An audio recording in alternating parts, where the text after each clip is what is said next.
Okay, everyone, hello. Let's get started. Welcome. I hope you've had a good lunch and maybe even caught a session during lunchtime. My name is Ella Whelan. I'm the co-convener of this Battle of Ideas Festival, along with Alistair Donald, and very excited and honoured to be chairing this session, Anti-Semitism on Campus, Ban It or Tolerate It. Anybody who's been paying attention to the news will know that there has been a rise of anti-Semitism, both in terms of speech and, sadly, in terms of anti-Semitic attacks, physical attacks. It's an issue that has always been ongoing. It's never gone away. It's not something that's just popped up anew. But there has been a qualitative and a quantitative rise of anti-Semitism. And one of the places in which that's been most obvious and most contentious has been in and around university settings on campus, and a rouse about what is classed as anti-Semitism, what is classed as anti-Zionism, it's a phrase, or anti-Israel rhetoric and argument, has become very muddied and grey, or it probably always was very muddied and grey, but the sort of tensions around that have heightened. And arguments for how to deal with that have become more prevalent. So there is people on one side who think that the answer to anti-Semitism on campus, whether it's rears its head in relation to sort of some of the encampments we've seen, or in relation to some of the arguments being made, both filmed on social media but also to students, whether you should simply just ban that in the same way that people talk about banning other instances of so-called hate speech, or whether there is a different approach. And really this session is about free speech on campus, but through the lens of looking specifically at the issue of anti-Semitism. And we're really delighted to be partnering with FIRE on this. That's FIRE is the Foundation for Individual Rights and Expression, which, if you've been in this room, this is all of our sessions in this room today have been in partnership with FIRE, an American organization that is really at the forefront for thinking about, writing about, talking about, and also campaigning around and changing and thinking about how to deal with issues around free speech in general, but particularly on campus. And so there's going to be an American element to this discussion, because the situation on university campuses in America is different to what's going on here.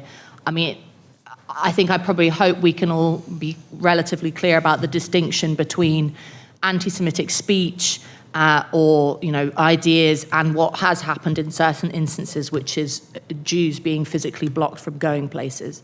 But anyway, we can get into that. So to take us through this, we've got a really expert panel who I'm going to give very, very short introductions to. Go up and talk to them afterwards, look at them on our website, or better yet, corner them at the drinks at the end of tonight, and carry on the debate. But anyway, here's their short biographies. First, we have Greg Lukianoff, who sat here to my left, who is president and CEO of FIRE, and somebody who has been thinking and writing about free speech for a very long time. He's got a very exciting new book out, which is available, and you should talk to him about it. Then sat next to me here, we have Professor David Abulafia, who is Professor Emeritus of Mediterranean History at the University of Cambridge, an Associate Editor of the History Reclaimed, and President and Trustee of the Faris Foundation. Next up, sat next to me here on my right, we have Baroness Ruth Deach. Ruth is a crossbench peer and House of Lords and the former principal of St Anne's College, Oxford. Then on the end of the table here on my left, we have Edward Skidelsky. He's a senior lecturer in philosophy at the University of Exeter, and he's the director for the Committee of Academic Freedom, which is pertinent to our discussion today. And then last but not least, here to my right at the end of the table, we have Daniel Ben-Ami. He's a journalist, a creator of The Radicalism of Fools, which is a project which you can find online, a website as well, on rethinking anti-Semitism. He's the author of Ferraris for All in Defense of Economic Progress, and his other hat, he's a very interesting expert in relation to the economy. But today we'll be focusing on the issue of anti-Semitism. He also wrote a letter on liberty for us on untangling and thinking about anti-Semitism, which is available on our bookstore. So can we please first welcome our panelists.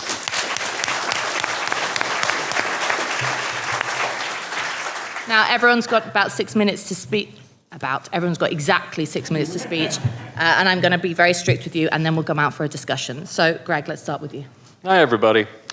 So I've been working on campuses. So the Foundation for Individual Rights and Expression used to be the Foundation for Individual Rights in Education, and we exclusively focused on free speech and academic freedom on American college campuses. So that's all I've been doing for almost my entire career. And throughout my entire career, some of the least fun issues to get involved in on campus were anything related to Israel-Palestine.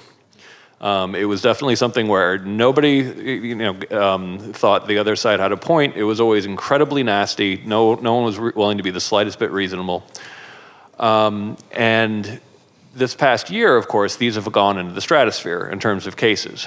And I have been asked, so how do you, how do you handle, the situation on campus with anti-Semitism?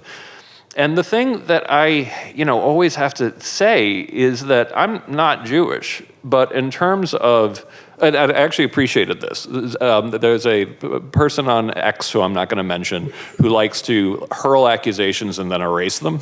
And he decided that me and my co-author, Jonathan Haidt, who I co-authored Coddling the American Mind with, have suddenly succumbed to this idea that there's an anti-Semitism problem on college campuses. And I was like, and he called it a psyop, but I'm like, what, like a Mossad psyop? Like, what are you getting at here? Because I've known this for a long time, particularly being plugged into campus. Now, I don't think every campus has this, but it's particularly prevalent in the rich kids' schools, elite higher ed, and also weirdly in almost all of California. Like, I don't totally get why that is. And I remember, this really became clear to me that we weren't just talking about Israel, issues. We were talking about something that went beyond that. When I spoke at the 50th anniversary of the free speech movement at Berkeley, and the thing that got totally taken over by the activists, in the crowd, they would just sort of dominate and not let the panel talk. And I'm like, holy shit, is that what they meant by free speech back then? But there was this one guy who was kind of like, and sometimes they start calling you anti-Semitic just for what you say about the Jews, but we can all agree that the poison hand of Zionism destroys all it touches. And I was like, okay, dude, you're an anti-Semite. And I've seen a ton of this.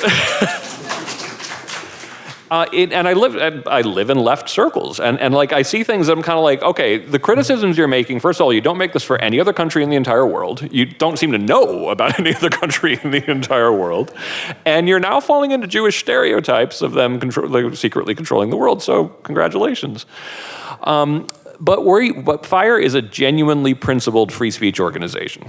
So we have defended pro-Palestinian. It doesn't matter. It doesn't give a damn if I'm a little bit more sympathetic to Israel. We defend the pro-Palestinian freedom of speech and unapologetically and always. But since October 7th, it has been an interesting spectrum of protected, that's protected, that's offensive, that's protected, that's offensive, that's protected, from the river to the sea. Something that when Jewish students hear that, they hear maybe you're trying to eliminate the entire country. When actually interviewed, it turns out the kids had to ask what river, what sea. They actually didn't even know what the implications of what it meant. And when they were instructed what it could mean, they got a little more uneasy with it. That's protected speech. What's not protected is grabbing Jewish students, assaulting them, blocking them from getting to different parts of campus, threatening them certainly is not protected. And so we've pointed that out, ever since basically October 8th about the many things that the pro-Palestinian students were doing that was not protected. But we, at the same time, when it is free speech, we protect the pro-Palestinian professors and students. But here's one thing that I think everyone should know. They appreciate our protecting them, and guess who's responsible for 100% of the shout-downs on campus since October 7th? The pro-Palestinian students. And I'm willing to call that out every damn time, because it's like, wow, you demand free speech for you, but you don't want to give it to anyone else. And by the way, 2023 was the worst year for deplatforming, which includes shoutdowns, in history, to our knowledge. And this year is probably going to blow it out of the water. It hasn't quite yet, but it's probably gone in the last couple months. And it's driven by pro-Palestinian students, including one circumstance, probably my favorite example, being a science nerd, was a Jewish professor tried to give a lecture on black holes. And yeah, I mean, it sounds awesome. And pro-Palestinian students shut it down because apparently this guy was like pro-Israel as well. And the thing is, I have to, like, when people make this it's just a dumb argument, that hecklers' vetoes are sometimes okay because it's just more speech. I'm like, no, you're acting like, for people who call everyone else fascists, like, you are acting like them. You are showing up and saying, because I don't approve of you, none of you are allowed to hear them. That is mob mentality, that's authoritarian, and it can't be tolerated. And so I wish this, on American college campuses, that particularly when these students engage in violence, I wrote this for the Free Press, when they engage in violence in response to free speech, they need to be expelled.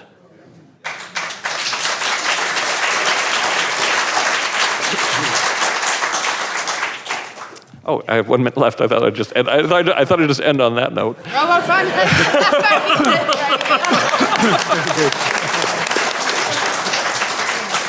Perfect. Thank you. David. Let me begin with the sort of dilemma that I had when I was approached and asked to sit on this panel, because this idea, the two extremes, banning or tolerating, it does seem to me that neither of those really is the sort of direction that one wants to go in. One can defend free speech while also maintaining that there are boundaries to free speech. There is unlawful speech, and that is covered by existing legislation. And I'll say a little bit in a moment about how that relates to a particular issue with which I've been involved and in which anti-Semitism has been cited as a major reason for not proceeding with new legislation, the Higher Education Freedom of Speech Act, which was signed into law last year.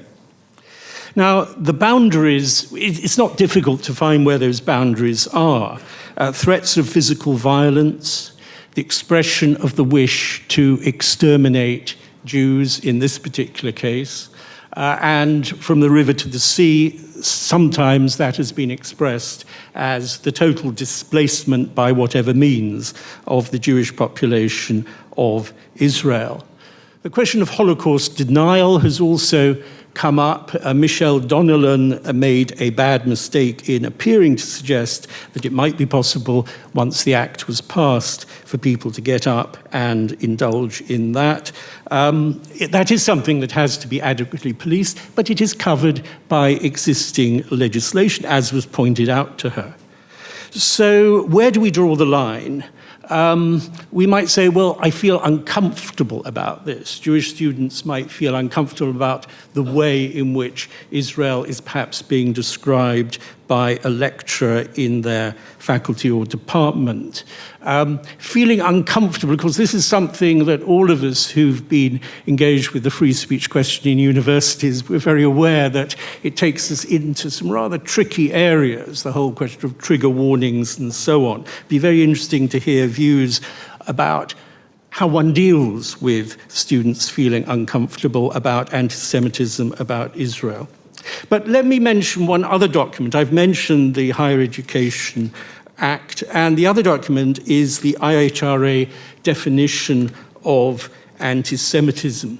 Now, I don't know how many of you have actually looked at it, but if you actually call it up online, you will find an extremely short document, which it seems to me is quite satisfactory.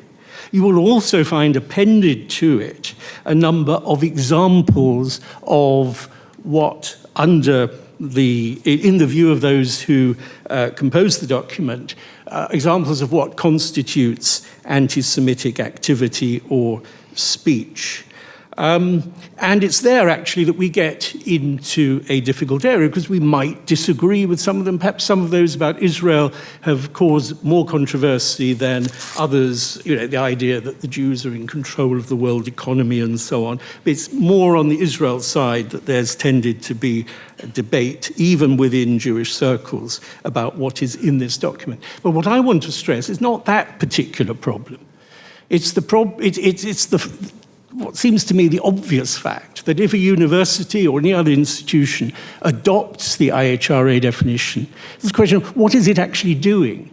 And what it is doing is it is saying, here are some guidelines that we intend to respect.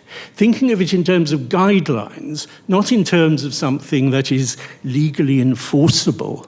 And this is actually very important because there are other issues, connected issues to do with a legal definition of Islamophobia, for instance, which come into the frame when the question of anti-Semitism is mentioned, and which are very, very problematic. So fine for universities to say that they wish to work within this. And also, it enables me to say that if, for instance, Jeremy Corbyn makes a certain statement about the friends he has in his own circles, I am entitled to say this is an anti-Semitic statement within the terms of the IHRA definition. I don't think there's anything that is libelous or slanderous in doing that, not that I'm a lawyer. But let's go back to the Higher Education Freedom of Speech Act. And here we're looking at a document which has caused enormous perplexity within the Jewish community. The President of the Board of Deputies, the President of the Union of Jewish Students, have appealed to the Secretary of State not to implement the Act, and that's exactly what we saw just a few days before it was due to be implemented on the 1st of August. They had success in their attempt to do that. And they argued that the Act would actually encourage anti-Semitism on campus.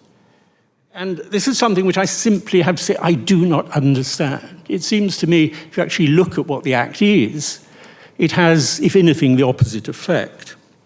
Because what the Act is doing is it's providing certain guarantees. It's guaranteeing that universities, if a speaker comes, let's say the ambassador of Israel, her security has to be guaranteed by the university, has to be paid for by the university. So a student society which cannot afford to fund the security will not be left having to cancel the event. And we have seen exactly that happen just within the last few days with Suella Braverman's attempt to visit Cambridge and to give an address, which was cancelled because the Conservative Association could not afford £1,500 of security. Under the Act, that would actually be covered.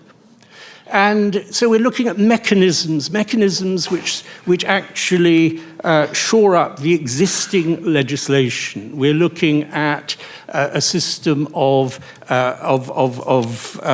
free in the sense of nothing to pay, appeals that one can make to the free speech Tsar, Arif Ahmed, who's now in a sort of suspended role, not knowing what's going to happen to him. It's very important. In fact, I'm probably going to see Jackie Smith, the relevant minister, in just about 10 days' time. It's very important to put across to the government that they have totally misconstrued what the impact of this act on anti-Semitism would be. And that they've been, for some reason, these Jewish organizations, it's very difficult to understand, themselves have been led by the nose into believing that something actually rather good for Jewish students is incredibly bad. Thank you.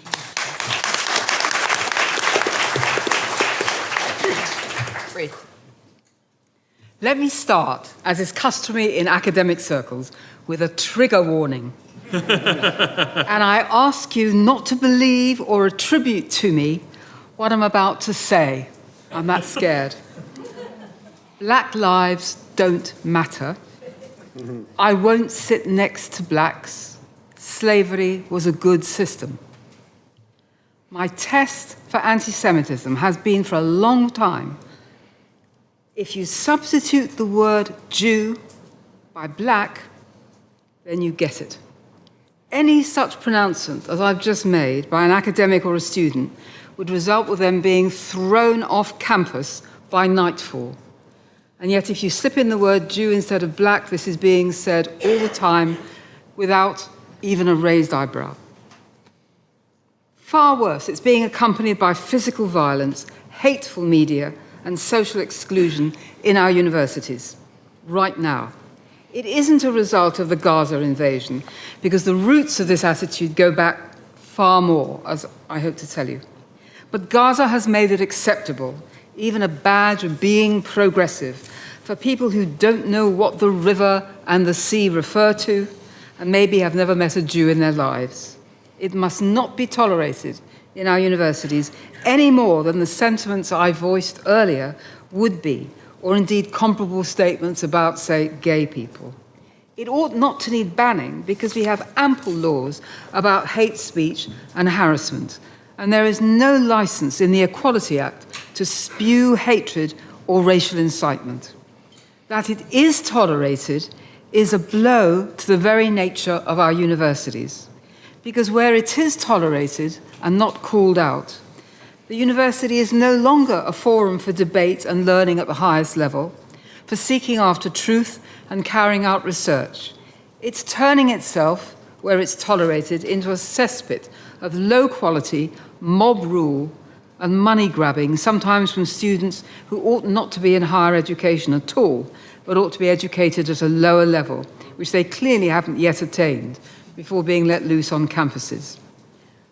One instance you may know, the case of David Miller in Bristol, who hurled anti-Zionist insults at his students, was eventually fired by the university.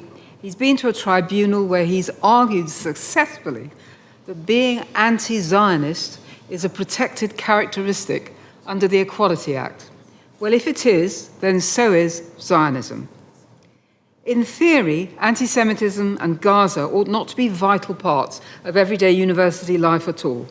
But they've morphed into that terrible virus: academic boycotts, suppression of free speech, denial of the truth, discrimination against students.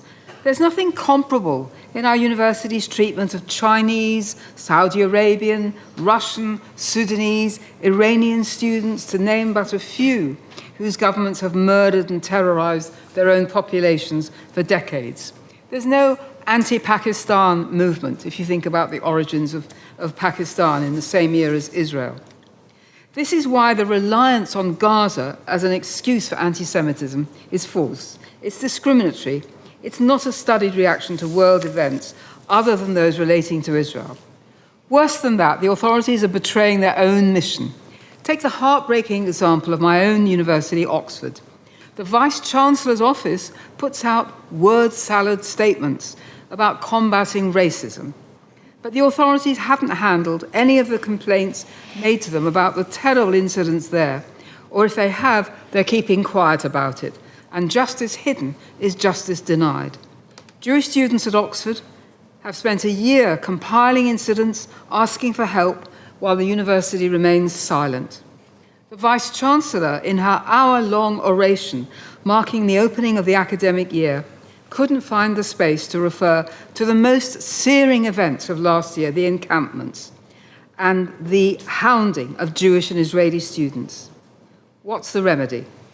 Holocaust education has been a total failure, except in remembrance, because it places Jew hatred in the past, at the feet of another nation, and all over and done with. All it's done is to alert students who've taken those courses that if they want to upset Jewish students, a swastika or mention of Nazism does the trick. And I wonder, too, what sort of religious teaching those students got when they were at primary and secondary school. I remember what I was taught at my Church of England primary school, endlessly, week after week. The Jews killed Jesus. And I think that sentiment is buried deep in people of my generation. I don't know if it still goes on. We need a university complaints and harassment system that specifies anti-Jewish behavior, that offers anonymity to complainants, that accepts the IHRA definition of anti-Semitism. I so agree with David, that does not allow the word Zionist to cloak Jew hatred, And we need courses of lectures, holistic courses on Jewish life and history. Never again is meaningless while our universities and this government take steps against Israel's defense, fail to stand up to Iran, and while the United Nations remains the useless forum for Israel hatred, which is all it now serves.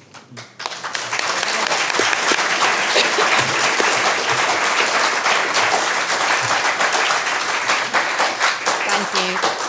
Edward. Thank you. So the question we were given is anti-Semitism, ban it or tolerate it. So I'm a philosopher, and being a philosopher, I'm going to take a very simple and literal-minded approach to this question. I'm going to argue that anti-Semitism is not the kind of thing that can sensibly be banned, and that the endeavor to ban it serves as a cover for outlawing legitimate political positions. But let me just say, as a caveat, that nothing I'm going to say justifies physical violence towards Jews or anyone else. That's a criminal offense and should be dealt with as such. Okay, so what is anti-Semitism? The word itself is a silly one on two counts. First of all, Jews are not the only Semitic people. Arabs are Semites too, if we want to use that word. And second, the prefix anti suggests that we're dealing here with some sort of intellectual position, like anti-disestablishmentarianism. But in fact, anti-Semitism is an emotion, not an intellectual position. It's much better expressed by that old German word Judenhass, hatred of Jews. That's what we're talking about. Now, emotions are inner states. They're not the kind of thing that any government can sensibly ban or seek to ban. One might as well try to ban jealousy or love. Defenders of banning anti-Semitism might respond, well, we're not trying to ban the sentiment of anti-Semitism itself, we're just trying to ban verbal expressions of anti-Semitism. However, banning the verbal expression of an emotion is not much more sensible than banning the emotion itself, for the obvious reason that emotions can have indefinitely many verbal expressions. Think of love again. It does have certain characteristic verbal expressions, like saying, I love you, but you can convey love in umpteen ways without saying, I love you, and you can say, I love you without conveying any love, like certain long-married couples. And it's the same with anti-Semitism. I mean, just think of all the many different ways in which you might express hatred of Jews. Hence the futility of attempting to define anti-Semitism by way of some list of characteristic expressions, such as the IHRA definition, which we've heard a bit about. This has been endorsed by this government and adopted by most UK universities. It was actually forced on them by the then Education Secretary Gavin Williamson, who threatened to cut their funding if they refused. And it runs, I'll quote selectively, contemporary examples of anti-Semitism in public life, the media, schools, the workplace, and in the religious sphere could, taking into account the overall context, include but are not limited to accusing Jewish citizens of being more loyal to Israel or to the alleged priority of Jews worldwide than to the interests of their own nations, denying the Jewish people their right to self-determination, e.g. by claiming that the existence of a state of Israel is a racist endeavor, applying double standards by requiring of it a behavior not expected or demanded of other democratic states, and drawing comparisons of contemporary Israeli policy to that of the Nazis. Now, I don't wish to endorse any of these beliefs or actions, nor do I wish to deny that they often do function as expressions of anti-Semitism. Certainly they do. My point is simply that there is no logical connection between them and anti-Semitism. Take, for example, Hermann Cohen, the great late 19th century neo-Kantian philosopher. He's Jewish.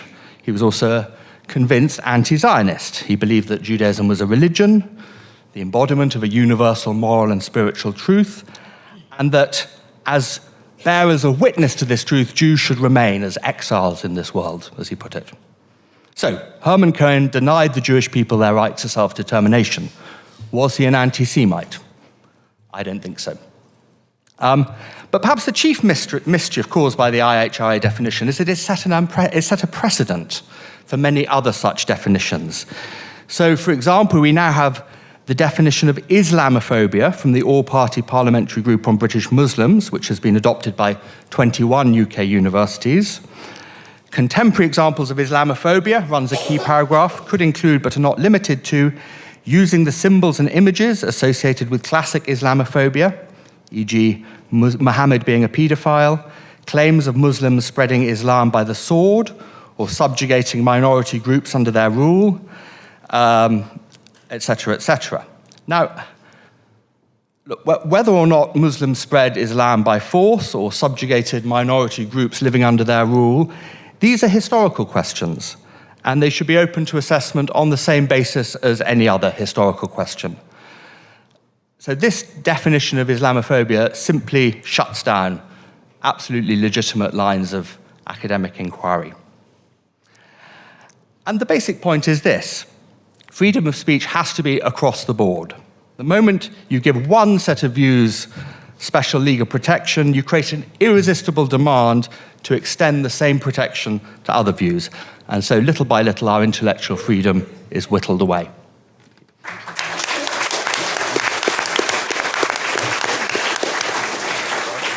Thanks. And Daniel. Okay, thanks, Ella. Well, I'm not having a go at you, Ella, but I think the question or the subject for debate has to be broken down. It doesn't really make sense to talk about tolerate or ban anti-Semitism because it depends what you're talking about. Are you talking about speech? If you're talking about speech, I would take a very permissive attitude. If you're talking about violence, I would say that should be very, very heavily clamped down on. Or are you talking about something else which hasn't really been covered so much in the panel, which is anti-Semitism as a political ideology and how to tackle anti-Semitism as a kind of political ideology? So maybe just to go through those very quickly, I mean, as I've said, I would take a very permissive attitude towards anti-Semitic speech because I think bad speech has to be tackled with other speech. People have to argue against it. So even ideas that others, or most people, including myself, would find abhorrent, like Holocaust denial, for example, I think people should be allowed to say those things, partly because if they say those things openly, then I think it's easier to challenge them. I should also say that I think that the way that Israel is often discussed nowadays is anti-Semitic. So it's not anti-Semitic to say, I don't like Israel's prime minister. It's not anti-Semitic to say, I'm not happy about Israel being in, having troops in Gaza. But it is anti-Semitic to say that Israel is the personification of evil, the epitome of evil in the world. And a large part of the anti-Israel movement, and I think it's much more accurate to call it an anti-Israel movement than a pro-Palestinian movement, actually does that. It says Israel, well, that's where you get these double standards I think Ruth referred to. Huge double standards in relation to how Israel is discussed. You know, people talk about destroying Israel, but they don't talk about destroying any other kind of nation. So I would say, yes, there should be free speech. I would draw a line, for example, if someone is threatened with murder or rape because they're Jewish, and that's not an academic example. The Jewish chaplain at Leeds University and his wife, the Jewish chaplain happened to have served in the IDF, in the Israel Defense Forces, and when that came out into the open, he was threatened with murder, his wife was threatened with rape. I do not think that should be tolerated. I think that's outside the realm of free speech. And certainly when it gets into the realm of violence, the maximum possible penalty under the law, as far as I'm concerned. So, for example, I'm using British examples here, but obviously you have lots of other examples in America and Canada and elsewhere. In Exeter University, you had Jewish students who were trying to, I think, have some kind of pro-Israel stool, which they're perfectly entitled to do, and they were physically assaulted. That is not free speech. Physical assault is not free speech. It is violence, and it should be treated as violence. And just one quick thing as an aside, I also don't think that having encampments on universities for months on end or disrupting exams is free speech. People might make the argument for that because they say, well, they believe in civil disobedience, and they can make that argument, but it is not free speech. Free speech is about speech, which shouldn't be a surprise.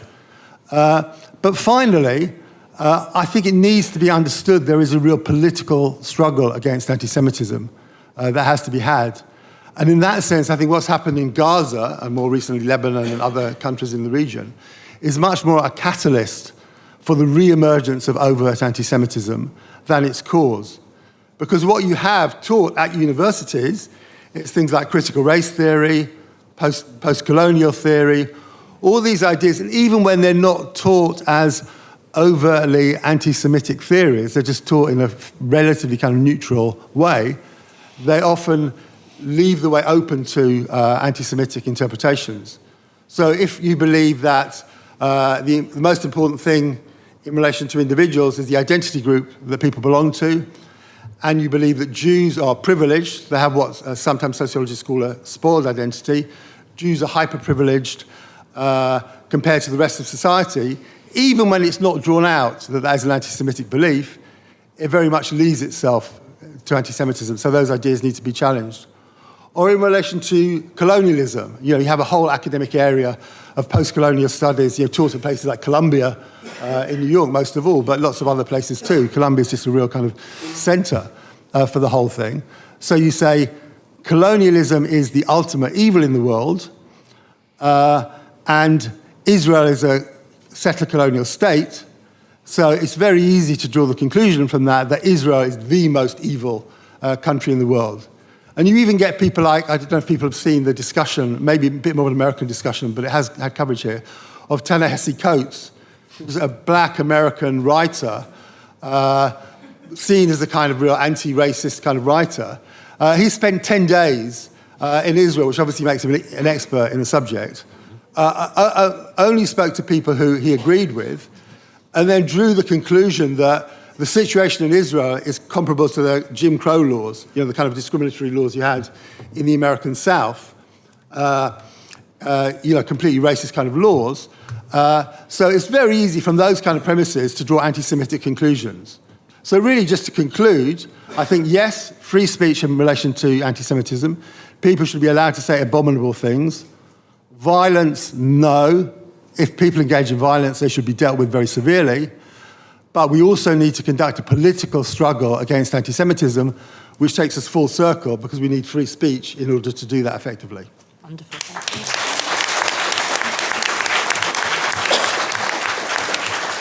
Right, so we have quite a nice, a helpful split emerging on the panel, both in relation to responses to the IHRA definition and what kind of guidelines or policies universities should adapt, but also on the issue of whether or not to ban it.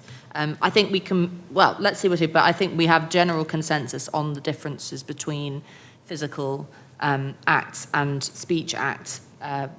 Feel free to disagree, but I think on the panel at least there's a definite consensus on this. So let's see some hands. If one of the microphones could come, and we'll start at the front, and the other one starts right at the back. So if we start the lady in the red jumper right at the back there, yep. And if this one comes down right to the front here. Could you stand, please, and speak loudly, right into the microphone? I agree. I'm very concerned about definitions of phobias that will go into use as guidelines in universities. But one thing, and I really support freedom of speech, but one thing in this area, which I've seen in the area of trans as well, is intimidation. And I wonder what the panel think about that it may not be exactly incitement to violence or hatred, but there is a huge intimidation that we see in the encampments in American universities and on the streets of London that are very intimidating for Jewish students and for Jewish citizens. So where do we draw the line there? Thank you very much. Yeah. Anti-Semitism is pretty prevalent at universities. The problem is there are not very many Jews at universities who can actually contest it. So how do you actually fight something when there's nobody actually standing up to say this is not right or give an alternate opinion? And just one thing about the IHRA, it's actually something to create debate, whereas the Islamophobia one is actually something to stop debate, which is quite a serious one. But it's just, how do you actually fight something when there's nobody there to fight it at the various universities? Thank you very much. Go ahead there, stand up with the microphone. Yes, I think some people misunderstand free speech, that somehow when you make the case for it, then you then subsequently step back and that tolerance is this kind of wishy-washy state of being. whereby you then just let every opinion flow as if it needs to go unchallenged. And I work for the Free Speech Union and are completely committed to free speech, but I also co-founded the British Friends of Israel. And the reason why I would do both of those things simultaneously is because I think that the very point of free speech is that it allows you to step in, and you then and then you are obligated to step into the battle. And the battle that we have to fight at the moment is against anti-Semitism as the kind of height of irrationalism. And it's the very antithesis of free speech, really. And that's why current anti-Semites kind of dress themselves up as anti-Zionists, and then they make these arguments against free speech themselves, but while cloaking themselves as being somehow the kind of victims of a free speech clampdown. So I think we have to have no illusions in what's going on, and also take the fight to them. Okay, thanks. Just non-Jews, by the way, have to do this. Pass that to the gentleman just in front of you there. You go ahead. Hi. Yeah. Well, I live in this country, but I spend a fair amount of time in the US. And I was there for 6 weeks this summer. And my husband says, don't wear anything to show that you're Jewish. But I had a T-shirt on which had, well, it was actually Yiddish, but it's Hebrew letters. And I didn't encounter any problem. And I spoke to people on the subway who were obviously Jewish, and they said, we're happy going around with a couple on our head. Anyway, I wanted to know, why does people in the US, why are they more vociferous in the universities than they seem to be in the UK? I know we have anti-Semitism in the UK on campus, but it doesn't seem half as bad as what's going on in the US. Why is that? Okay, thank you very much. Yeah. Just a point and a question around the size of the challenge. I've been listening to the Today programme since I was 8. So I give my age away. That's 50 years ago. And I've stopped listening to the Today programme now. I just can't stomach it. I get so angry that I've just had to move on. As it happened, I tried the Times radio and gave up on that after about a week because I found the same problem. The sheer level of bias and anti-Semitism in its coverage. And just draw your attention, there are some papers have covered this in the last couple of days, but this is every day. Here we have Jeremy Bowen describing Hamas's defeat on October the 7th. Who did they defeat? They defeated women and children. It's not a battle. There was no, but he used the word defeat, and there's some good articles written around that. Every day, this is happening on Channel 4. The reason on the Today programme and the BBC, the reason I raise this is that it's within that context that, for example, anti-Semitism in universities happen. They listen to the university lectures, listen to the Today programme, and see their views reflected and confirmed that this is reasonable points of view to have. This is a reasonable outlook. So I think Daniel's closing point, that there is a political struggle here to be had out, not around the definitions, the specific definitions in a kind of legal, regulatory sense of what anti-Semitism is, but in a battle, in this instance, with the BBC journalists who genuinely feel they have the moral high ground to describe the slaughtering of people as a defeat rather than a slaughter. Okay, thank you. If that microphone can come down to this lady here. And go ahead, Guy.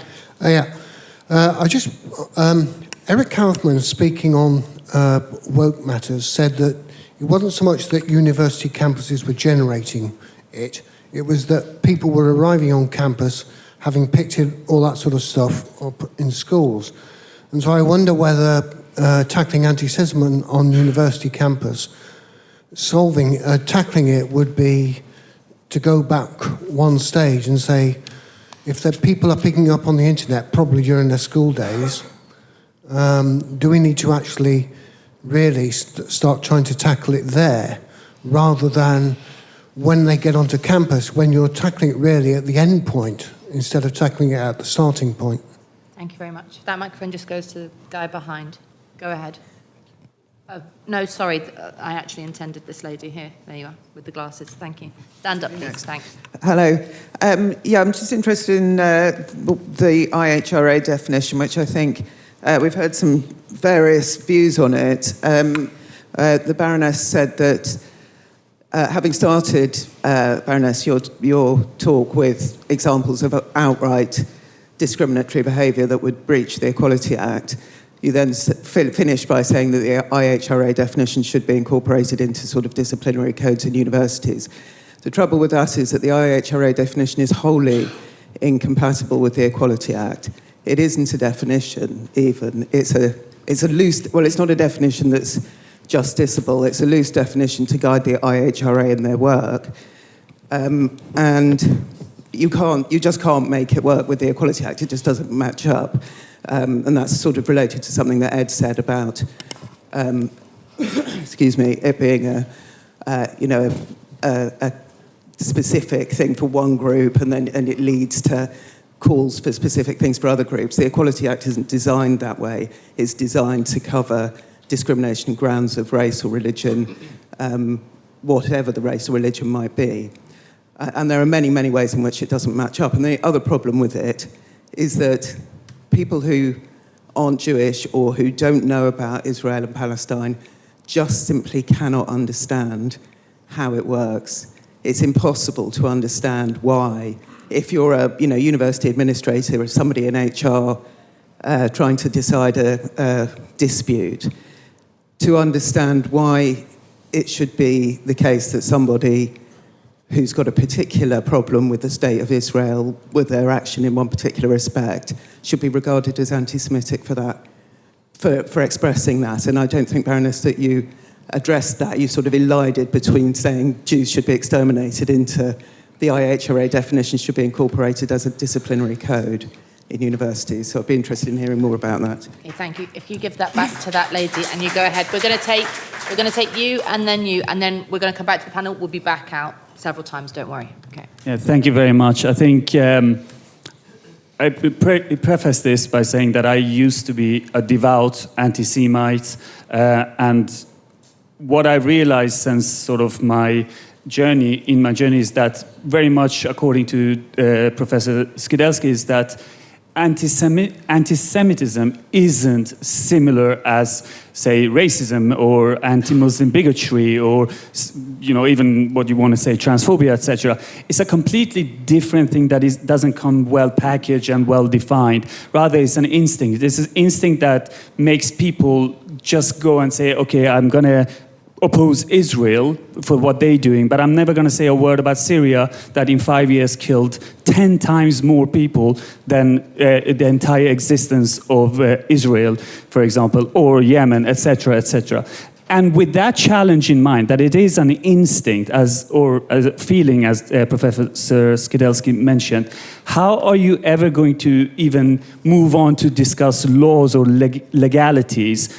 Why won't we focus on, first of all, understanding that this is a completely different beast that we need to battle than the traditional forms of bigotry? Thank you.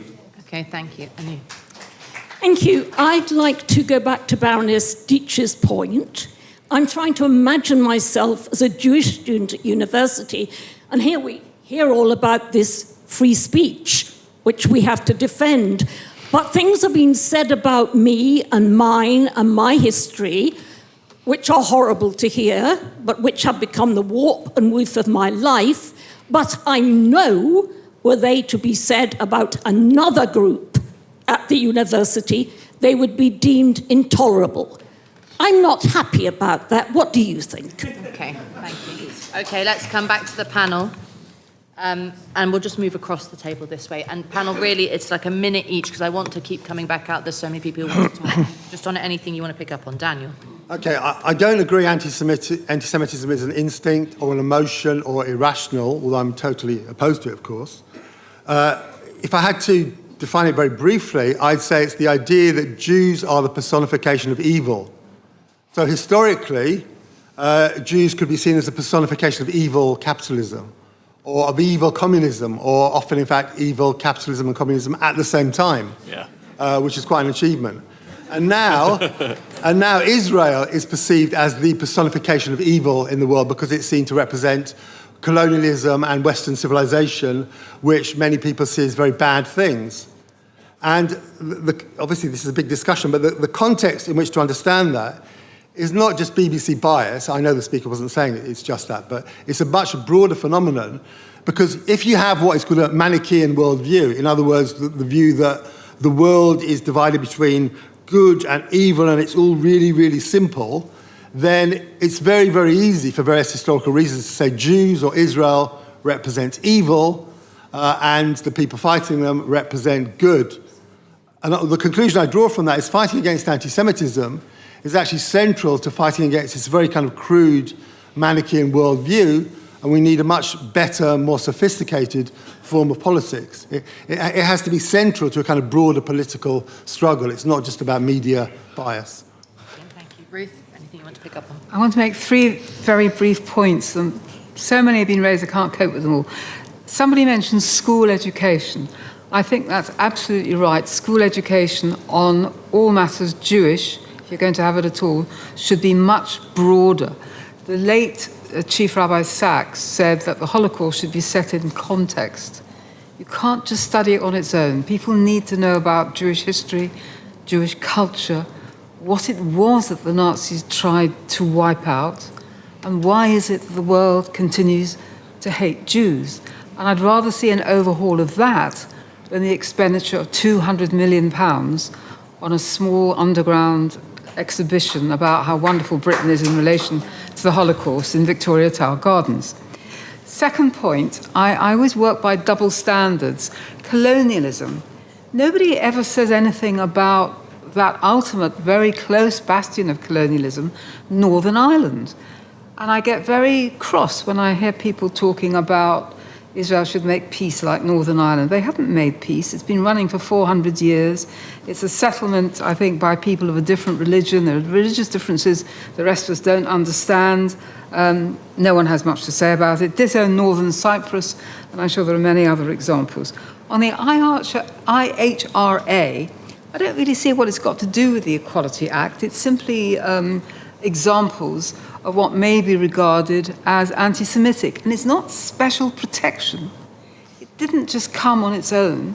The IHRA is a reaction to the special picking out of Jewish students at university. And if any other group was specially picked out, e.g., I don't know, disabled, and in fact they have been, and then, you know, so we're told you should not treat disabled people differently from others. The IHRA is a reaction. It is not a legal definition. You can't build a case on it. And if anyone objects to the example in it of treating Israel as if it was a Nazi state, I would say to you, what's wrong with you? Why do you want to be free to say that? Okay, thanks. David?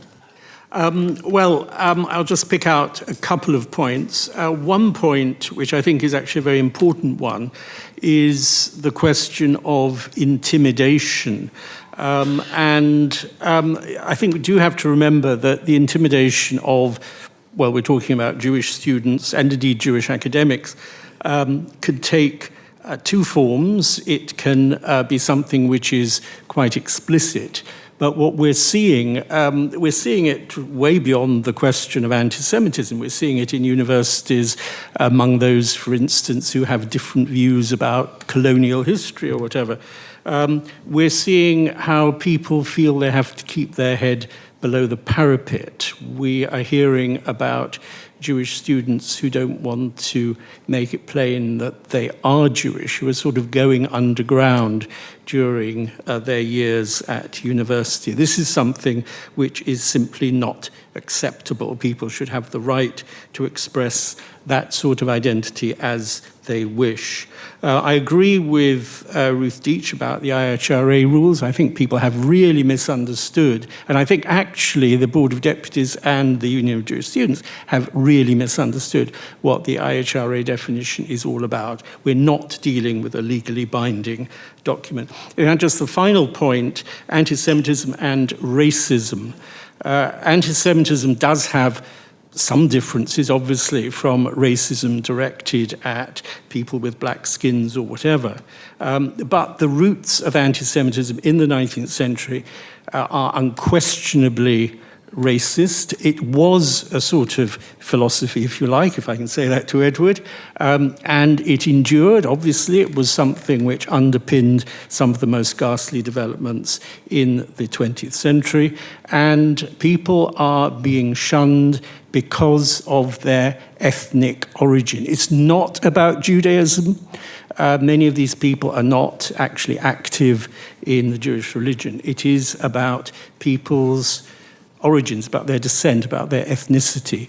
And this is something which is deeply alarming, the way in which Jews are being cast as super white, having undergone 70, 80 years ago the extinction of 6 million members. Okay, thank you. Greg, and then just can people signal hands to me so I can get the microphones ready? We carry on, Greg. Yeah, so the IHRA. So FIRE has opposed the IHRA definition since 2016, 2017, being incorporated into law. And there's someone else who has opposed this as well. The author of the IHRA definition, Ken Stern. He thinks it should be nowhere near law. And actually, I don't know about what the situation is in Britain, but what I'm hearing is it sounds like it is informing the law. And if it's informing the law, it has no business being there. And this is what's maddening to me as a constitutional lawyer who believes that anti-Semitism is a real problem. And we've been saying this since 2016. There is a very simple answer to this. You just expand the law to include Jews in the number of in the definition of people who can be harassed for their religion. This is something we proposed in the United States. It's not hard to do, but people don't listen to the actual author of the IHRA. They keep on trying to incorporate it into law. But as Ed pointed out, these are opinions. So all you have to do is drop the IHRA definition, and then suddenly you actually have something that, and this is even sillier in the United States, because it's kind of like, okay, I'm just putting my First Amendment hat on here as a First Amendment lawyer, not an advocate. You just made this vulnerable to being shot down in a constitutional lawsuit. You just made your law more likely to lose in court when it could very easily do just as much good, actually more good, and actually be constitutional at the same time. Now, and I just wanted one other thing. I'm hearing a lot of discussion about, well, this speech is offensive to this group and this group and this group. And that's why this should also be extended to Jews as well. No, the problem was that you started saying that various groups have a right not to be offended. That was the problem. And I say this as someone whose mother is British. This very much reminds me of kind of like my mother's solution to a lot of difficult problems in the house. No talking about it at the dinner table.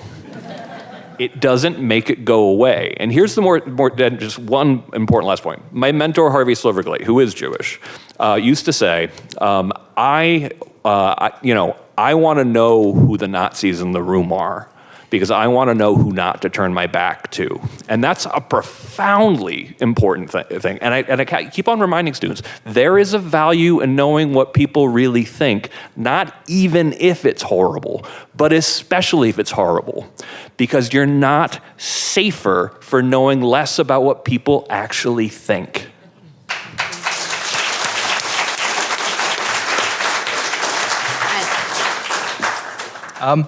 Yeah, on the subject of the campus encampments and demonstrations, I too find their rhetoric pretty disturbing. Actually, not so much the content of what's being said, but the way in which it's being said, this chanting. I don't know if that's true everywhere. It's certainly true in my university, Exeter. This sort of synchronized chanting, I find it pretty fascistic. And I also find this obsessive focus on Israel fairly odd and disturbing. I mean, as many people have said, why Israel? Why not the many other regimes around the world? But I think two responses. I mean, one is people are allowed to be pretty obsessive and unbalanced in their political interests. Okay, I mean, many animal lovers are pretty obsessive and unbalanced, and we tolerate that.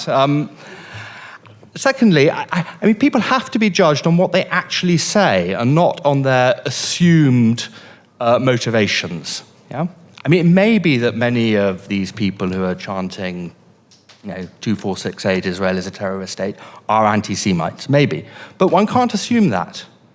There could be other reasons why they take this particular position. Perhaps they see Israel as an outpost of Western colonialism. I think that's a very common motivation for many students. You've got to judge them on their words. And I think the trouble with the IHRA definition is that it treats certain opinions as though they were, almost by definition, expressions of this hidden emotion of anti-Semitism, and you just can't assume that. Okay, panel, I'm going to come out for a big round of questions now, so I might even take 10, 12 or something, and then what I'll do is I'll come back to you for final 2 minutes, sort of final contributions. So don't be alarmed that I'm going to stay out for a long time now. Go ahead. Thank you. Well, it's not really a question, it's more responding to Baroness Deitch. I don't think the problem for the Holocaust is that they don't teach the history properly, or that they don't tell us about 1930s and synagogues and all the rest of it. I think the problem is that the Holocaust has been relativized. So if you go onto the Anne Frank website, you'll see videos of bullying. They're trying to compare the Holocaust to bullying school children. So I think that's the problem with teaching. Thank you. Right there. Yeah. It's not a question; it's a comment. One of the problems I've always had with anti-Semitism is that I never got my invitation to join the meeting where we were discussing running the world's banks, nor the media. Okay, sorry, that's a Jewish joke. I wanted to come back on this point that Daniel made about the political struggle, because it does relate to the question that was asked from the audience about who's going to defend Jews in universities when there aren't Jews there to defend them. And the point really is that this is not about defending Jews. What's at stake today, this is the historical context we're in, is that this is a struggle for Western civilization. That's what anti-Semitism is today. It's the form that anti-Western sentiment that exists within our societies is taking. And that's why there is a common cause here of solidarity with Jews if we believe in sovereignty, if we believe in national sovereignty, if we believe in democracy, if we believe in all the things that Israel actually exemplifies in the world today, which is precisely what everybody is opposed to. From the EU, from the elites, from all over the world today, who then don't believe in that any longer. That's what this is really about. That's what's at stake. So it's not about pleading for Jews. It's not about helping Jews. It's about defending our own self-interests. Okay, thank you. We're talking... Go ahead. Yeah, we're talking about Jews and anti-Semitism. What we haven't talked about then, as Dennis Prager asked, why the Jews, going back to even 2,000, 3,000 years ago? Can someone on the panel take that on? Why did anti-Semitism, to use that word, if you want to use anti-Judaism or anti-Jew, whatever you want to call it, emerge? And I'd really like to hear what the causes of it were originally and how it has morphed into what it is now. You might connect it up. I'd like to hear that from one member on the panel. We have 3 months Thank for you. the discussion. Yeah. Okay, go ahead. I wanted to share an anecdote because I'm really trying to understand something. I mean, about the political arguments and what's a bit different about today to in the past around anti-Semitism. I'm unfortunate enough to be a member of UCU, which is the University and Colleges Union, which is really appalling on this particular matter. And in our local branch, I mean, nationally they're appalling, but I was just thinking about locally, just after the October massacres, there was a motion around Israel's actions in Palestine immediately following those. Just one colleague of mine proposed a motion just to condemn the murder of people by Hamas in Israel.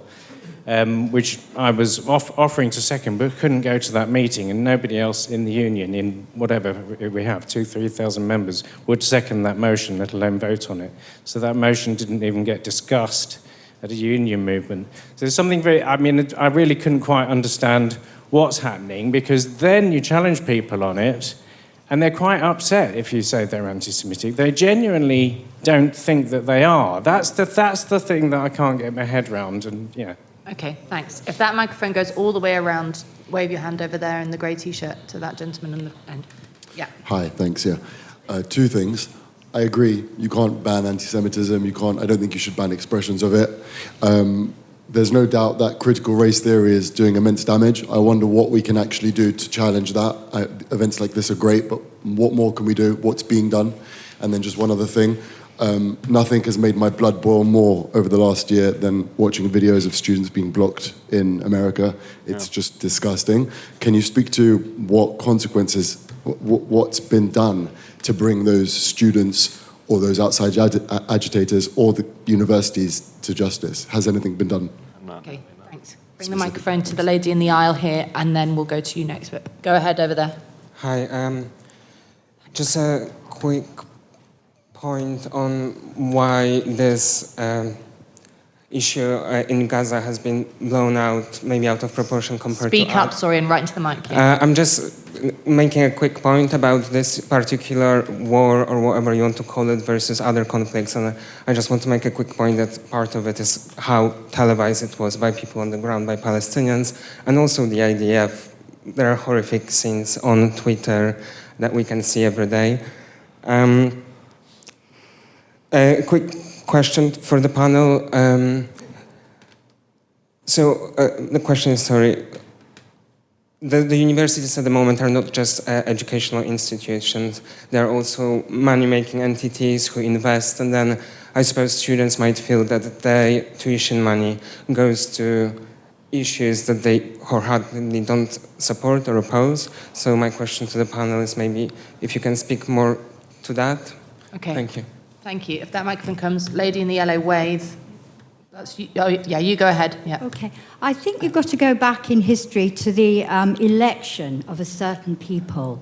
You know, the Jewish people gave us the covenants, the glory, the law, the temple, the prophets, even the Messiah, the apostles, everything comes from them. And to be the light of the world. And I think that breeds a hatred, that people say, who are these people? We want to be masters of our own destiny. You know, like the Nazis, we want to be the special people. And I think really the Jew shows up the attitude of the human heart against God's covenant, God's. Okay, thanks. Pass it to the lady next to you. Go ahead. Hang on, wait, Joe. Go ahead with the microphone. Hi. I'm wondering if there isn't a bug in the whole way this freedom of speech on campus is constructed. There was an article a few months back by Neil Ferguson, I think in the Free Press, called The Treason of the Intellectual, in which he highlights that Nazism actually started in the academia, and about 30% of the initial Nazi party, the SA, had PhDs. In this case, what this shows is that it is possible for one type of group which is not interested in the freedom of speech to hijack the freedom of speech in order to promote fascism. Maybe we have something like this now, and if that's the case, what should we do? Okay, thank you. Go ahead. Thank you. I think the extent to which schools and universities are really kind of doing the groundwork for anti-Western sentiment, as was mentioned at the back, which readily morphs into anti-Semitic sentiment, really can't be overstated through things like the decolonized movement, critical race theory, theories around intersectionality. You know, all the intellectual groundwork, the seeds are being sown in students' heads through all of these ideas. And I think there's long since been, particularly in university campuses, a blurring between the theory in the classroom and the practice that takes place elsewhere on campus. I mean, I first became aware of this myself through the boycott, divestment and sanctions movement, you know, going back over 20 years now, Israeli apartheid weeks, which were regularly practiced on campus. I thought it was very interesting in this context then, when after October the 7th happened last year, a number of academics taking to social media, you know, obviously quite proud and quite public, to say, well, what did you think decolonise meant? You know, decolonise was never a metaphor, and to be quite open about this. And I think the other thing that's quite shocking is the extent to which this spills over into a real relativism and an inability to condemn anti-Semitic acts on campus when they are quite explicit and quite blatant. This tendency to always draw moral equivalence. Well, yes, there's anti-Semitism, but there's also Islamophobia when particular point in time, one is substantially more significant than another. Okay, thank you. Go ahead. Just behind, yeah. Go ahead. All right, thanks. I've always found it peculiar why anti-Semitism is so passionately held. I'm not Jewish, but I would regard myself as a lifelong philo-Semite. And partly because I just admire Jewish culture, writers, scientists, film directors or whatever. But my brother, who's also an admirer of those things, is an anti-Semite who, despite, liking the comedians and stuff, thinks that there's some kind of agenda run by Jews and that we've got to push back against it. And he is also a Holocaust denier on the basis that if you're not allowed to say it, then it must be true, because if it wasn't true, you would be able to say it and people would just laugh at you or whatever. But just one last thing. One of the things I find peculiar is the idea that is promoted that Judaism/Israel is like a colonial project, when Judaism itself is like 2,000 years older than Islam. There's 1.5 billion Muslims, and there's only 15 million Jews. How can they be a colonial project? I can't get my head around it. Okay, thanks. Pass it to the lady just in front of you there, and go ahead with the microphone there. Hello. I'm wondering whether there's different strategies and things that we can use to maybe tackle this issue. For example, I'm wondering if there could be perhaps controlled forums, online forums for universities where students could express themselves, but would be transparently expressing themselves. And perhaps that would also be a way where Jewish voices could come out, because it wouldn't be in person, it would be less intimidating. Mm-hmm. I'm also wondering whether things like students more developing critical thinking might be useful. Thanks. That's an interesting tension. I just want to flag something, because part of this discussion that we wanted to have, and the reason why it's specifically around universities, is there's been for a long time at universities the idea in other areas, whether it's in relation to the gender wars or anti-racism or going back a bit further, sort of sexual harassment, women and zero harassment and all the rest of it, and women's issues, that universities shouldn't be an uncomfortable space. Someone used the word comfortable or uncomfortable at a certain point. And one of the contributors to the floor said that I wouldn't be happy about that if I was being made to feel uncomfortable as a Jew. And it seems to me there has been a move, a shift within a lot of people who I used to know in the free speech world, who would be very vociferously pro-free speech in relation to other areas, whether it's the trans issue or anything else, who start to waver on the issue of feeling uncomfortable when it comes to Jews on campus. Now, reiterating the difference between physical acts and speech acts, if we have things like controlled forums or complaints procedures or things like that, which send a message to students that it's okay to complain about being uncomfortable and they should be comfortable on campus. Is that not a problem for free speech? Is that not an issue, or are we saying that there's a specific thing happening in relation to anti-Semitism that's different from those other issues? So it's just maybe to explore that. Go ahead. Someone asked, why is anti-Semitism growing above and beyond the conflict in Gaza? And I wanted to make 3 remarks about that on the broader context. And the first thing I think is worth commenting on is the general growth in irrationalism and the idea that our feelings are more important than actually knowing anything, which I think is important. The second thing is that we are going through a sort of moment of history where everything is changing, that politics is changing, the whole political landscape is changing. We had a period after the Cold War where nothing much happened, and then since 2011 it feels like we're having decades in a week, as someone quoted the other day.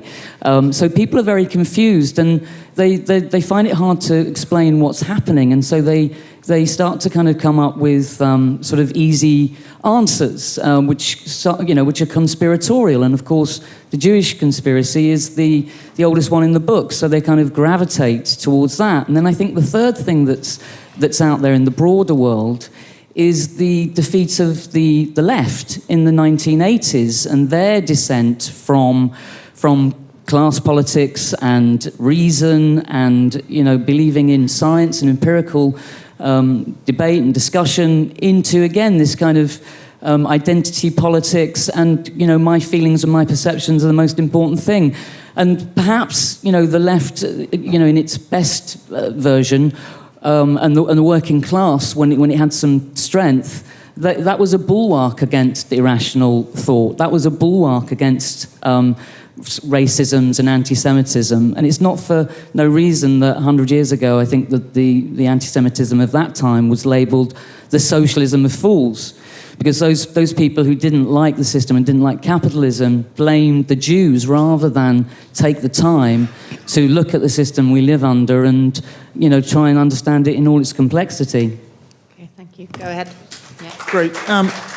Eric Kaufman here. So Harvard Harris poll came out showing that Americans under 25 were split between Hamas and Israel, half of them preferring Hamas.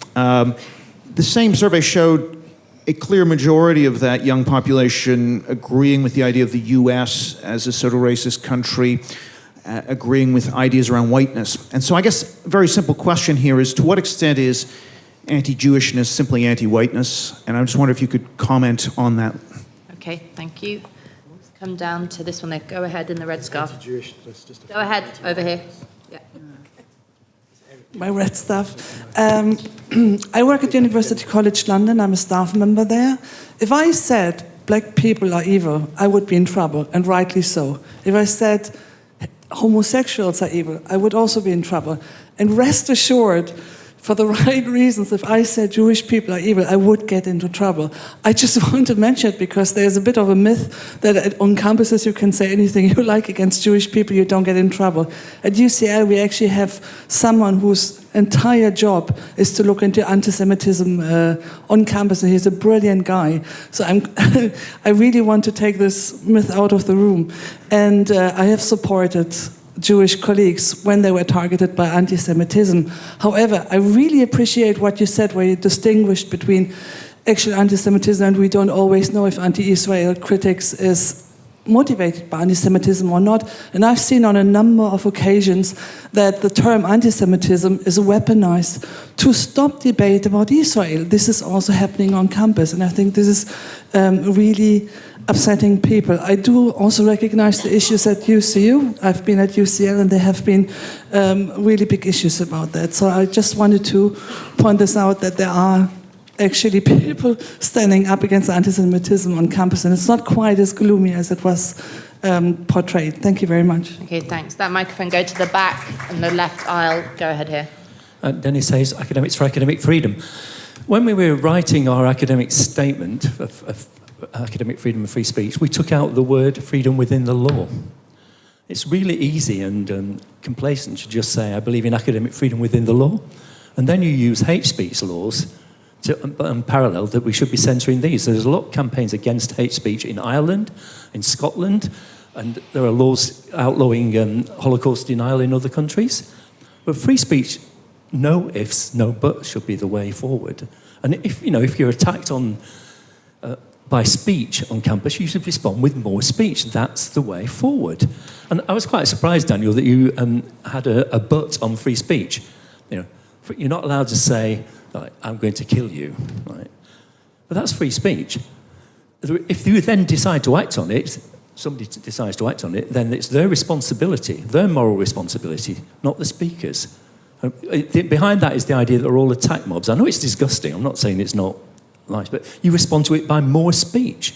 You find out who those people are, the hateful ones who might be wanting to kill you. That's how you do it. So no ifs, no buts on free speech if you want to really tackle anti-Semitism on campus. Okay, guy next to you, go ahead at the back. Thank you. So I think it's worth splitting up what we mean by anti-Semitism into two parts, because a few people have said things like a lot of people don't think they're being anti-Semitic, or we've got from the panel this idea that maybe we should extend the race protection laws to include Jews. Or some people kind of refer to it as anti-Jewish or Judeophobia or whatever. So I think it's worth saying, well, okay, there is an element of anti-Semitism which is like racism, which is kind of like maybe physical characteristics and that kind of thing. But there's another kind of anti-Semitism which is the dangerous, much more dangerous side. And I don't want to go-explain to Jews and say, you know, that the other isn't dangerous. Of course, it's unpleasant and all the rest of it. But there is a type of anti-Semitism which is what Daniel's alluding to, which is this idea that you can pretty much say what you want. I think this lady from the university here is completely wrong. You can pretty much say what you want about Jews as long as you present it as anti-Zionism. So you can, I mean, we had a session yesterday on genocide, on the idea of genocide, and one of the panelists gave an anecdote of a number of legal experts at the university lecturers, putting out a letter saying that we all condemn the genocide in Gaza. Now that is anti-Semitism, to imagine, because that justifies people then going on a march and saying baby killers, the idea that you can accuse Jews in Israel of the most heinous and terrible crimes as if it's in their DNA. They love nothing more than killing children. You shake your head, but it's true. I mean, your person on the university is probably looking out for, you know, maybe the Star of David being daubed on a door or something like that, or maybe, you know, the normal anti-Semitic tropes than the things that that people are looking out for.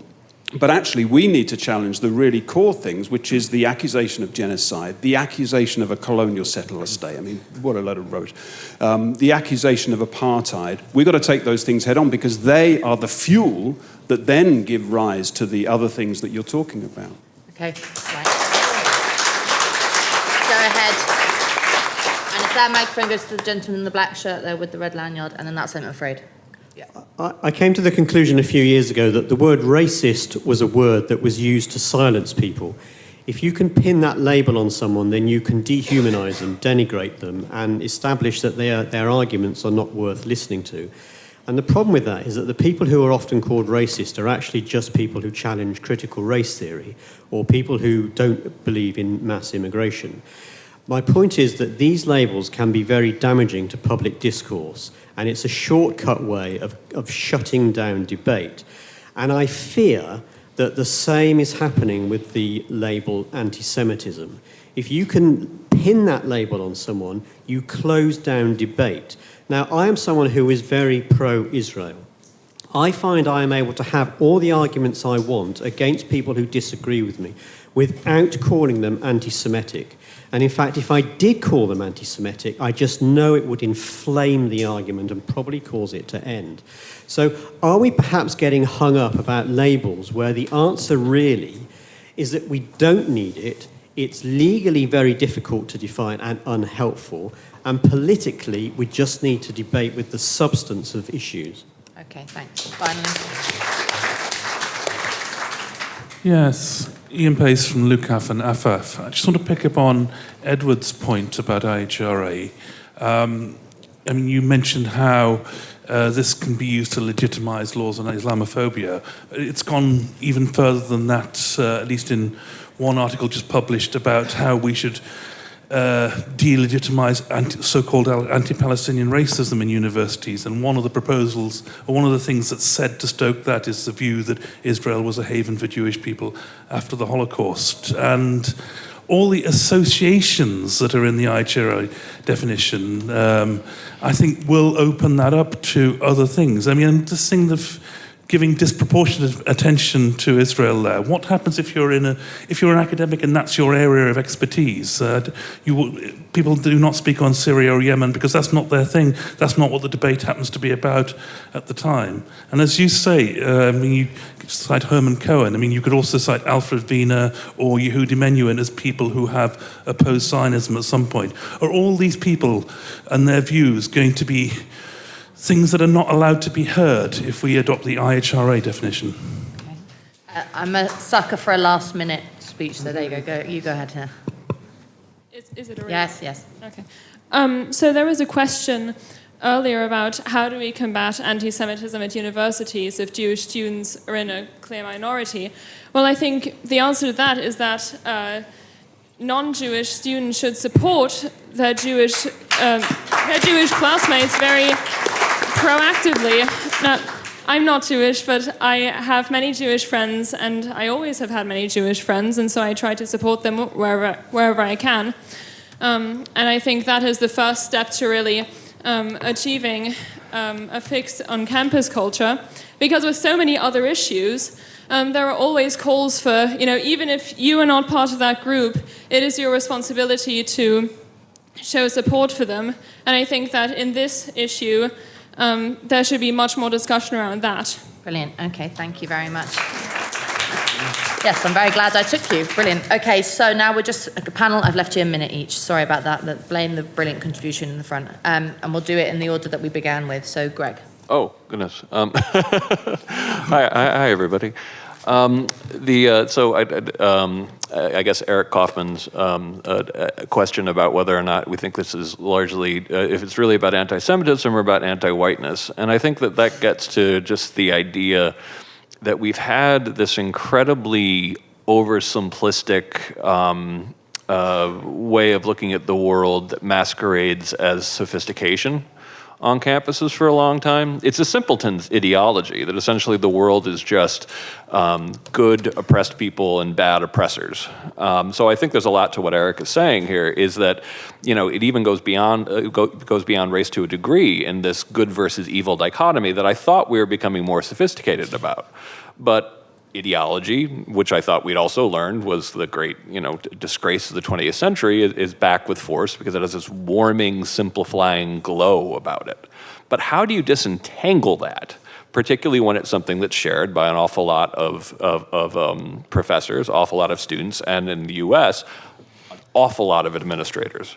And FIRE has been thinking long and hard. We're actually going to go deeper into the reform space to try to figure out ways that you actually start favoring students and administrators in the hiring process who actually aren't asking you how good of an activist are you already get in and how can I support your activism to shut down the fascists, but rather, when was the last time you took seriously the fact that you were wrong about something? When was the last time you talked to someone you disagreed with? All of these habits of a free mind that they're not actually currently teaching. But it's a long road back, folks. Brilliant, thank you. David. Very nice, but let's save it for the end and then we'll have more time. David. Yeah. Well, I'm going to be very brief because as a historian, I was naturally attracted to the question, why have the Jews again and again been the target of various types of hatred? And Rabbi Sachs, who I have to say was not a very good historian, though I believe he was a very good philosopher, and a very good rabbi and so on. He tended to think of anti-Semitism, using the term very broadly, as something which mutated across the centuries. Hatred of the Jewish religion, for instance, in the Middle Ages, hatred of the Jews as a race, if you like, in more modern times, and then mutating into hatred of the very idea of a Jewish state. Obviously bound up with this, there are very big questions about the way in which minorities, not just the Jews, but you can think of other groups like Armenians in the Middle East and so on, have often been the target of hostility. But there's also something in that sense, which was raised at one point, about the fact that Jews have made this rather extraordinary contribution to civilization. Moses, Jesus, Karl Marx. We've even been told in the last few days that Christopher Columbus was a Jew, which could open up some rather nasty debates. As a historian who actually has written about Columbus, I can say he was not a Jew. But anyway, but there is a very interesting question here, and one of the things perhaps we can all go away with is just pondering how it is that Jews have again and again been subject to this discrimination, and it's even, in a certain sense, it's reached a new peak at a time when Jews have been doing something extraordinarily successful, which is building this very remarkable state in the Middle East. Okay, thank you. Ruth? Yes. A couple of small points. There's no way that the IHRA or any accusation of anti-Semitism has closed down freedom of speech. Just Google Palestine, anti-Semitism. Every day there are talks and lectures all over the internet, every university. There's more talk about it than ever. So there's no way that IHRA definition is closing anything down. Difference with America. In America, free speech is part of the Constitution. That's not the case here. You only actually have free speech in British law insofar as it's not prohibited. And there are lots and lots of prohibitions, libel and slander and the Equality Act and racial incitement and so on. Actually, free speech is quite limited here. I mean, this conference, the people who come here, I'm sure, know all of that. So the IHRA is not different from any of that. It's not embedded in our law, and no one has tried to make it into our law, as far as I know. That's a complete misunderstanding. On the history of anti-Semitism, there's a very good book by someone called David Nirenberg. It's called Anti-Judaism. And he traces it back not just 2,000 years, but even beyond that, to Egyptian and Greek and Roman times. And as far as I recall, he said of those very early times, the Jews got up the noses of the Greeks and the Romans and so on, because the Jews had very rigid laws. You must not do this and you must not do the other. And they stuck to it. And the surrounding majority thought, what's all this business about thou shalt not commit adultery? Don't like that, we don't want all of that. They wanted more flexibility. And indeed, you could argue that Christianity itself was offering more flexibility. But certainly in the last 2,000 years, Christianity has a lot to be answerable for, not least in this country. This country was one of the first to throw out all the Jews in 1290 before Spain. It was the first to make Jews wear yellow badges. It was a long-standing country of not letting Jews go to university. The history of anti-Semitism here is pretty bad. And if people don't like Israel, ask yourself, are you responsible? Are you responsible in some way for, all right, let's call it paranoia in Israel about keeping safe? Did you ever do anything in the last 2,000 years, you and your ancestors, to keep the Jews safe? No, you didn't. So if they're trying to keep themselves safe now, ask yourself in your heart, am I responsible? Because you may well be. I think I'll stop there. Okay, thank you very much. And Edward. Just to clarify what I think and what I don't think. So I think students who disrupt the normal business of the universities should be penalised under university bylaws. I think students who commit acts of violence or vandalism should be prosecuted under the law of the land. I think students who express in direct and literal terms hatred of Jews should be prosecuted under existing hate speech laws. So, to give your example, if anyone said Jews are the embodiment of evil, they can and they should be prosecuted for racist hate speech. But what I disagree with is the use of accusations of anti-Semitism to shut down legitimate discussion of Israeli foreign policy, and I fully agree with what the gentleman down there said very eloquently. I think we've become enormously suspicious and willing to impute hidden motives to our political opponents. We become addicted to this as a society. We don't judge people on what they say, we judge them on what we assume their motives are. Oh, you only say that because you're this. And this, the argumentum ad hominem has become a favorite device of politicians across the spectrum, and this is just one form of it, and I think we should reject it. Okay, thank you. And Daniel? Okay, well, on getting the right balance in this discussion, which people, not just in this room historically, have had huge problems with. In terms of criticising Israel, I said in my introduction, people are perfectly entitled to criticise Israel. And criticising Israel per se is not anti-Semitic. Where it becomes anti-Semitic is where you talk about Israel as the embodiment of evil in the world.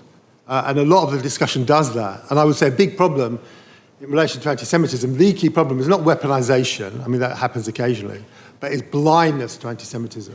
When anti-Semitism is staring you in the face, just people don't see it.